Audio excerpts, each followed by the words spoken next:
అందరికీ ప్రైజ్లాడని యొక్క ఉదయకాల సమయం మీద మనం బైబిల్ గ్రంథాన్ని తెరిచి కీర్తన గ్రంథం 11వ అధ్యాయంలో 5-7 వచనాలు చదువుతాను వినండి. యెహోవా నీతిమంతులను పరిశీలించును, దుష్టులను బలాత్కార శక్తులను ఆయనకు అసహ్యులు. దుష్టుల మీద ఆయన ఉరులు కురిపించును, అగ్ని గంధకములను వడగాలియు వారికి పానీయ భాగమగును. యెహోవా నీతిమంతుడు, ఆయన నీతిని ప్రేమించువాడు. యథార్థవంతులు ఆయన ముఖదర్శనము చేసెదరు. ఈ యొక్క వాక్యాన్ని దేవుడు దీవించినాక ఆమెన్. 5వ వచనంలో ఏమంటున్నాడంటే యెహోవా నీతిమంతులను పరిశీలించును. అవునండి, యెహోవా అంటే నీతిమంతుడు 7 సార్లు పడినా కూడా ఆయన లేపే దేవుడండి. అంతటి మహా గొప్ప దేవుడండి మన యేసయ్య. నెక్స్ట్ ఏమంటే దుష్టులను బలాత్కార శక్తులను ఆయనకు అసహ్యులు.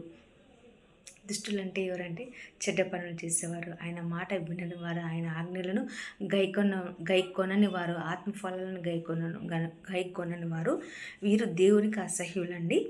నెక్స్ట్ మన యొక్క జీవితంలో మనం అలా ఉండకూడదు, దేవునికి ప్రియమైనవిగా మనం ఉండాలి.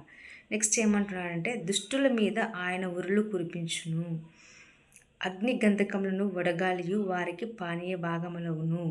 యెహోవా నీతిమంతుడు, ఆయన నీతిని ప్రేమించువాడు. యథార్థవంతులు ఆయన ముఖదర్శనము చేసెదరు.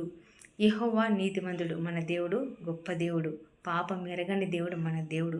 యెహోవా నీతిమంతుడండి, ఆయన నీతిని ప్రేమించువాడు. ఆయనను వెంబడించేవారు, ఆయనను ప్రేమించేవారు దేవునికి చాలా ఇష్టం.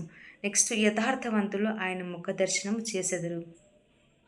యథార్థవంతులు ఎవరంటే మనం ఎగ్జాంపుల్గా మనము యోబు గ్రంథం చూసినట్టయితే ఊజు దేశమందు యోబు అను ఒక మనుషుడు ఉండను. అతడు యథార్థవంతుడు, నీతిమంతుడు, దేవుని యందలి భయభక్తులు కలిగినవాడు. యోబు ఎవరండి? యథార్థవంతుడు, నీతిమంతుడు. నెక్స్ట్ న్యాయవంతుడు. అంటే ఇక్కడ నీతిమంతుడు అని రాయబడలేదు, కానీ యథార్థవంతుడు, న్యాయవంతుడు, దేవుని యందు భయభక్తులు కలిగినవాడని దేవుడే స్వయంగా ఆయన గురించి సాక్ష్యం చెప్తున్నాడండి. ఇక్కడ మనం చూసినట్టయితే యెహోవా నీతిమంతుడు, ఆయన నీతిని ప్రేమించువాడు. ఆయన నీతిని ప్రేమించువాడు. యథార్థవంతులు ఆయన ముఖదర్శనం చేసెదరు. యథార్థవంతులు ఆయన ముఖదర్శనం చేసెదరు. యథార్థవంతులు, నీతిమంతులు, నెక్స్ట్ న్యాయవంతుడని మన యొక్క జీవితంని చూసిన దేవుడు మనకు సాక్ష్యం ఇవ్వాలండి. అదేనండి మన వ్యక్తిగత జీవితంలో మనం గొప్ప సాక్ష్యం పొందుకోవాలండి. నెక్స్ట్ ఇక్కడ ఏమంటున్నారంటే యెహోవా నీతిమంతుడు, ఆయన నీతిని ప్రేమించువాడు. యథార్థవంతులు ఆయన ముఖదర్శనం చేసేదరు. నిజంగా కదండి, మనం యథార్థంగా ఉన్నామంటే దేవుని యొక్క ముఖదర్శనము చూస్తాం. ఆయన ముఖాముఖిగా మనం మాట్లాడగలుగుతాం. ఎందుకంటే మోషే మనం చూసినట్టయితే ఆయన కూడా దేవునితో ముఖాముఖిగా మాట్లాడినటువంటి మోషే. అదేవిధంగా మన యొక్క జీవితంలో కూడా దేవుని పట్ల మనం యథార్థంగా ఉండాలండి. నెక్స్ట్ ఆయన యొక్క దర్శనం పొందుకొని ఆయనతో మనం ముఖాముఖిగా మాట్లాడగలగాలండి. అది మన యొక్క విశ్వాసం యొక్క జీవితం అండి. ఈ యొక్క సమయాన్ని దేవుడు నాకు ఇచ్చినటువంటి గొప్ప దేవుడిని బట్టి కూడా నేను స్తోత్రాలు చెల్లించుకుంటున్నానండి.